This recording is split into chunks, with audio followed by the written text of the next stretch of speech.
Ce soir, dimanche 13 juillet 2025, notre jeune président Emmanuel Macron a parlé. Et ça fait peur, il a dit 64 milliards d'euros pour notre défense.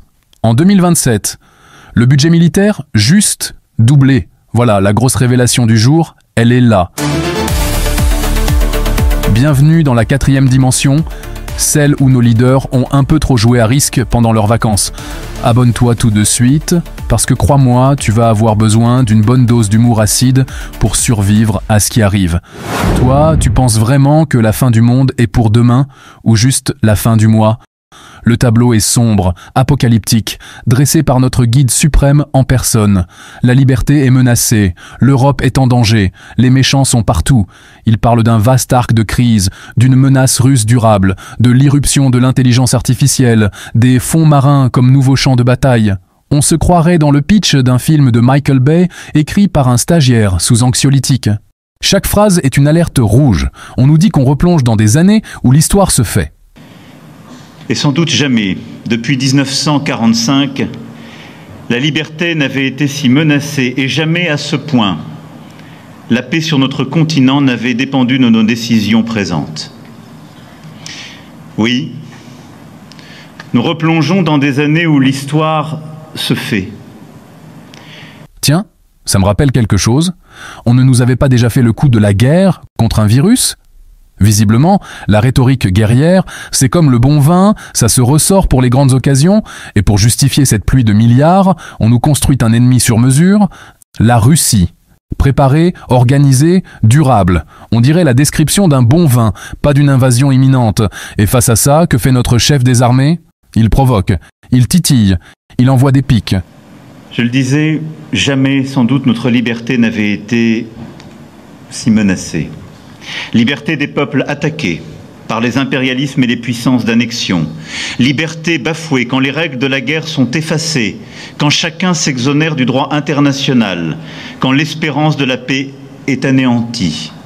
En Europe, au Proche et Moyen-Orient, comme en Afrique. Et quand il n'y a plus de règles, c'est la loi du plus fort qui l'emporte. Liberté de notre Europe, mise en danger au moment où la guerre a été portée sur notre sol avec l'invasion de l'Ukraine, alors que les États-Unis ont ajouté une forme d'incertitude et que notre Europe se trouve placée à la lisière d'un vaste arc de crise. Franchement, faut rendre à César ce qui est à César et à Vladimir ce qui est à Vladimir. Heureusement que le gars au Kremlin a la patience d'un moine bouddhiste. N'importe qui d'autre, face à ce gamin hyperactif qui n'arrête pas de secouer la cage, aurait déjà perdu son calme. Ça rappelle un peu Napoléon avant la campagne de Russie, plein de certitude, sûr de son coup, face à un géant patient qui le regarde s'agiter. On sait comment ça a fini, non ? Une retraite au flambeau dans la neige. On devrait peut-être offrir des livres d'histoire à l'Élysée. Surtout que cet effort de guerre massif, il a un petit goût de déjà-vu. Vous vous souvenez de la ligne Maginot ? Un mur de béton hors de prix, une merveille d'ingénierie, totalement inutile. On s'était préparé pour la guerre de 14, mais en 40, l'ennemi a juste fait le tour. Là c'est pareil, on nous parle de chars, de munitions, on se prépare à une guerre de tranchées à l'heure des drones et de la guerre de l'information. C'est comme s'entraîner au tir à l'arc pour un combat de sabre laser. Brillant.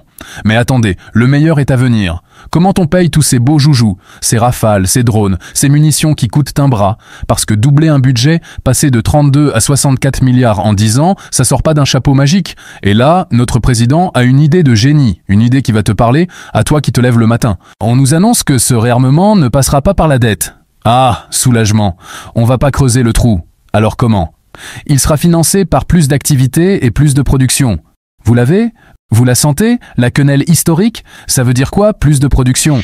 En tout état de cause, nous refusons que ce réarmement passe par l'endettement. Notre indépendance militaire est indissociable de notre indépendance financière. Il sera donc financé par plus d'activité et plus de production. L'effort de toute la nation pour la défense de tous les Français. J'avais dit le 5 mars aux Français, la patrie a besoin de vous. Je vous le dis en cette veille de fête nationale, c'est maintenant. Maintenant qu'il nous faut consentir à cet effort parce que nous l'avons travaillé, documenté et il est précisément calibré. Un effort ponctuel de tous pour préserver notre sécurité et notre indépendance. Le salut de la patrie suppose que nous dépensions plus pour notre défense et que chacun prenne sa part de cet investissement. Ça veut dire que c'est toi, c'est moi, c'est nous tous qui allons devoir être plus productifs. C'est l'appel à l'union sacrée de 1914, mais version 2.0. À l'époque, c'était tous unis face à l'ennemi pour justifier l'effort de guerre. Aujourd'hui, c'est pareil. On agite un épouvantail pour que tout le monde accepte de trimer plus sans broncher. On nous refait le coup de la reconstruction d'après-guerre. Sauf que pour l'instant, il n'y a rien de cassé. Enfin, à part notre système de retraite.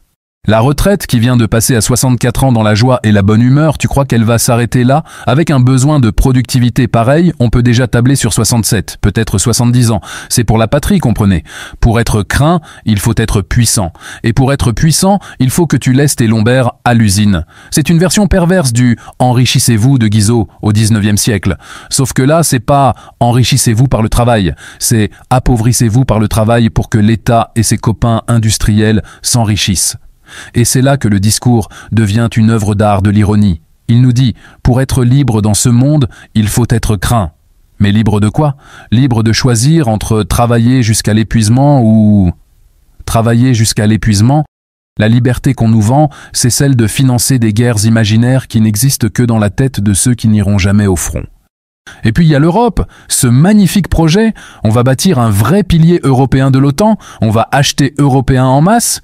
C'est beau, on nous promet une souveraineté retrouvée. La souveraineté, ça me rappelle la crise de Suez en 1956, quand la France et l'Angleterre ont voulu jouer les gros bras sans la permission des Américains. On a vu le résultat, une humiliation en direct, on nous vend de l'indépendance, mais on reste dans une alliance où le patron est de l'autre côté de l'Atlantique. C'est de la souveraineté sur mesure, de la liberté conditionnelle. Quand tu lis entre les lignes « pilier européen », ça veut dire que la France, avec son industrie de défense performante, va gentiment être priée de financer les industries des copains. On se tire une balle dans le pied, mais en criant « Vive l'Europe !» En résumé, on est au bord du gouffre, menacé par le monde entier, mais surtout par la Russie qui, heureusement, est d'une patience infinie face à nos provocations dignes de Napoléon III. Pour survivre, on doit construire une nouvelle ligne Maginot à 64 milliards. Et pour payer, c'est simple, c'est l'union sacrée. Tu vas devoir travailler plus longtemps et fermer ta gueule. C'est pour ton bien, c'est pour la liberté. La vraie question, au fond, c'est pas de savoir si on est menacé par l'extérieur. La vraie question gifle, c'est qui est la plus grande menace pour notre portefeuille et notre temps de vie? Un ours lointain ou un coq en pleine crise de panique? Dis-moi en commentaire ce que tu penses de cette hausse de la productivité qu'on nous prépare. Est-ce que tu es prêt à donner ton corps à la science économique? Like cette vidéo si elle t'a au moins arraché un sourire jaune. Et surtout, abonne-toi et active cette foutue cloche. Parce que l'actualité qui vient, tu vas pas vouloir la rater. Faites attention à vous. On se retrouve très vite pour une prochaine analyse au scalpel. Et n'oubliez jamais, tout ce qu'on vous raconte n'engage que vous. Pour être libre dans ce monde, il faut être craint. Pour être craint, il faut être puissant.